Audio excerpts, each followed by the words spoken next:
Assalamualaikum warahmatullahi wabarakatuh. Perkenalkan, nama saya Dia Fitriani. Saya mahasiswa Poltekkes Kemenkes Surakarta. Di sini saya akan menjelaskan tentang materi sistem saraf.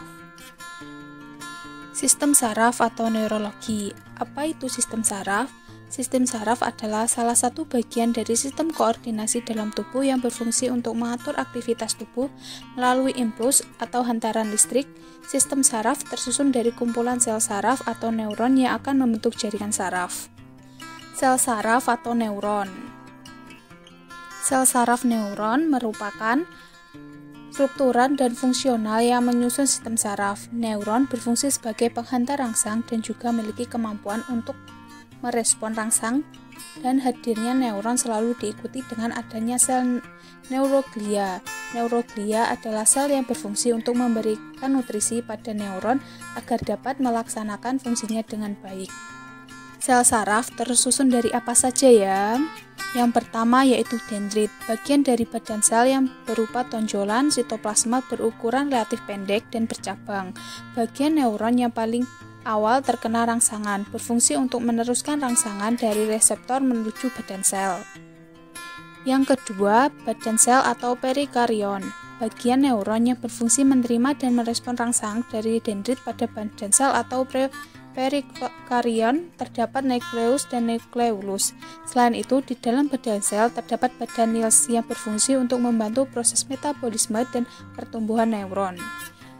Yang ketiga adalah akson atau neurit, merupakan tonjolan sitoplasma yang relatif panjang sekitar 1 mm sampai 1 meter, berfungsi untuk meneruskan rangsang dari badan sel.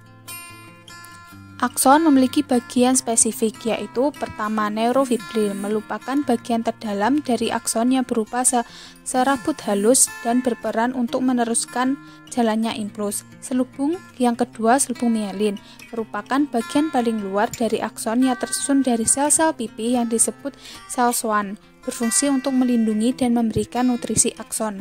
Ketiga, nodus Ranvier, merupakan bagian akson yang menyempit dan tidak dilapisi oleh selubung mielin, berperan penting untuk mempercepat hantaran rangsangan. Dan yang terakhir adalah sinaps. Sinaps merupakan penghubung antara neuron satu dengan neuron lainnya.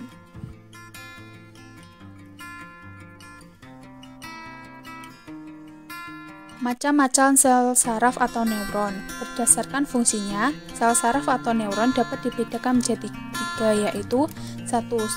Neuron sensorik, sangat berhubungan dengan alat indera sehingga disebut juga saraf indera, berfungsi untuk menerima rangsang dari alat indera kemudian meneruskan impuls ke otak atau sumsum tulang belakang. Kedua, neuron motorik, berfungsi untuk membawa informasi dari otak atau sumsum tulang belakang lalu ke otot atau kelenjar untuk melakukan respon tubuh. Ketiga, neuron asosiasi atau interneuron, merupakan penyusun sel saraf pusat yang berfungsi untuk meneruskan impuls dari neuron sensorik ke neuron motorik. B. Berdasarkan strukturnya, sel saraf dibedakan menjadi tiga, yaitu 1. Neuron unipolar, memiliki satu juluran dari badan sel yang bercabang menjadi dendrit dan akson. Contoh, neuron pada embrio dan fotoreseptor mata. 2. Neuron biopolar, memiliki dua juluran dari badan sel menjadi dendrit dan akson. Contohnya, reseptor pada mata, telinga, dan hidung. 3. Neuron multipolar, memiliki banyak juluran dendrit dari badan sel dan hanya memiliki satu juluran akson. Contoh, pada saraf motorik pada otak dan sumsum tulang belakang. Fungsi sel saraf atau neuron. 1. Menghubungkan impuls atau rangsangan dari reseptor ke pusat saraf, yaitu otak atau sumsum tulang belakang. Kedua, menyampaikan impuls dari pusat saraf ke organ target. Ketiga, menghubungkan neuron sensorik dan motorik akan hantaran impuls dapat berjalan dengan baik. Susunan saraf manusia. Berdasarkan komponen yang menyusun, sistem saraf manusia dibagi menjadi dua. 1.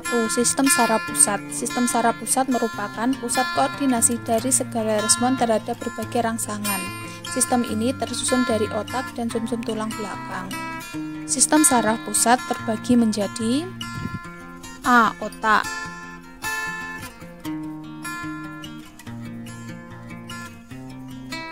Otak merupakan organ vital mengatur segala koordinasi sistem tubuh termasuk sistem saraf.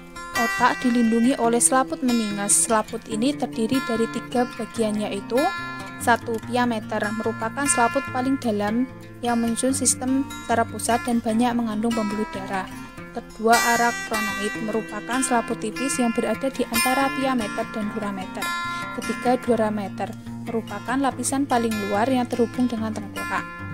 Otak manusia dibagi menjadi 3 bagian utama, yaitu 1. Otak depan merupakan pusat berpikir, kecerdasan, dan merupakan pusat pengendali semua gerak sadar. 2. Otak tengah berfungsi untuk keseimbangan. 3. Otak belakang terdiri dari medula oblongata atau sumsum lanjutan dan cerebrum atau otak kecil. B. Sumsum tulang belakang merupakan salah satu bagian dari sistem saraf pusat yang menghubungkan sistem saraf tepi dan saraf pusat. Sumsum tulang belakang dilindungi oleh tulang serviks, toraks, lumbal, dan sakral. Terdiri dari 31 pasang saraf pada tulang belakang yang tersebar dari tengkorak hingga tulang ekor. 2. Sistem saraf tepi. Sistem saraf tepi berfungsi untuk memberikan informasi kepada sistem saraf pusat jika terdapat rangsangan sehingga akan menyebabkan otot serta kelenjar melakukan respon. Sistem saraf pusat dan saraf tepi memiliki kerja yang sama, yang sinergi, sehingga tidak dapat bekerja sendiri-sendiri. Sistem saraf tepi disusun oleh A. Sistem saraf sadar atau sel saraf somatik bekerja atas dasar kesadaran dan kemauan kita sendiri. Contoh gerakan secara sadar yaitu makan, mandi, belajar, dan lain-lain. Saraf ini meneruskan impuls dari reseptor ke sistem saraf pusat, yaitu otak, dan meneruskannya ke semua otot kerangka tubuh. Sistem saraf sadar terdiri atas 12 pasang saraf kranial dan 31 pasang saraf spinal.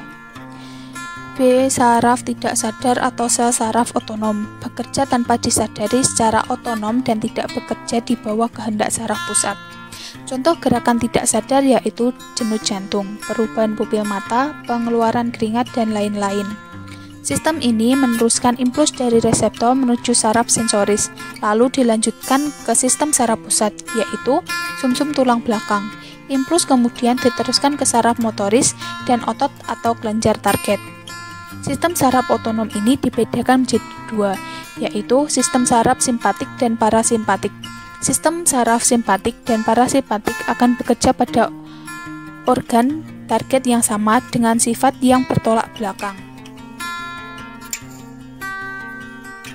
Demikian materi yang saya sampaikan. Apabila ada kurang lebihnya, saya mohon maaf. Wassalamualaikum warahmatullahi wabarakatuh.